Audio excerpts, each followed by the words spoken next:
Now let's see aggregate functions. So what are aggregate functions?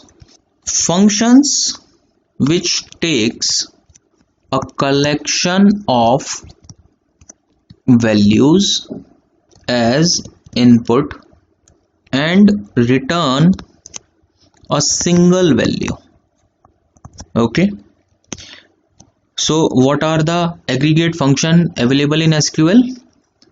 Average, sum, min, max, count. Okay, so these are the aggregate functions available.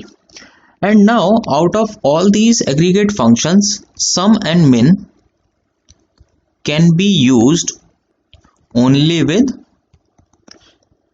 numeric values columns, and these are the functions can be used with numeric string dates also, dates columns also.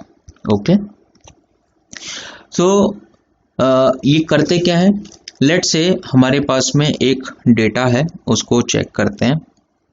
Let's say ये है employ ID, ये है employee name, और for example let's say employee salary.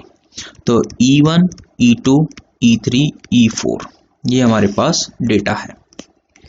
यहाँ पे employ name हमने रखा ABCD, और लेट्स से सैलरी भी कुछ डमी रख दी हमने. Okay, now I want to know what is the average salary a company is providing to employ. तो what we can do is select average on E cell.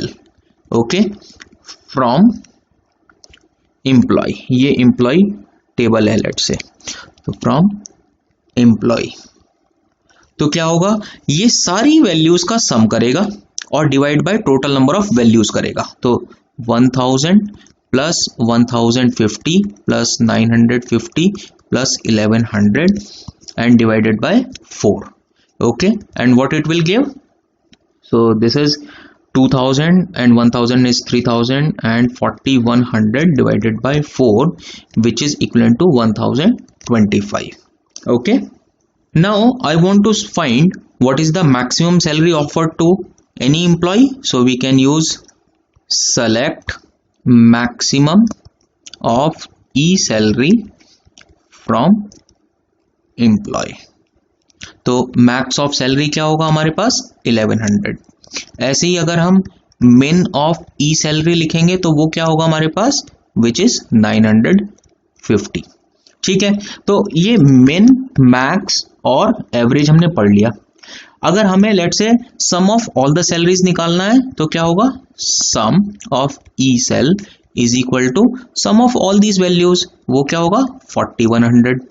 ठीक है, और count मतलब क्या होगा, लेट्स से हम लिखते हैं काउंट एस्ट्रिक्स, यानी कि कितनी रोज हैं इसके अंदर वो ये बता देगा, तो दैट इज 4.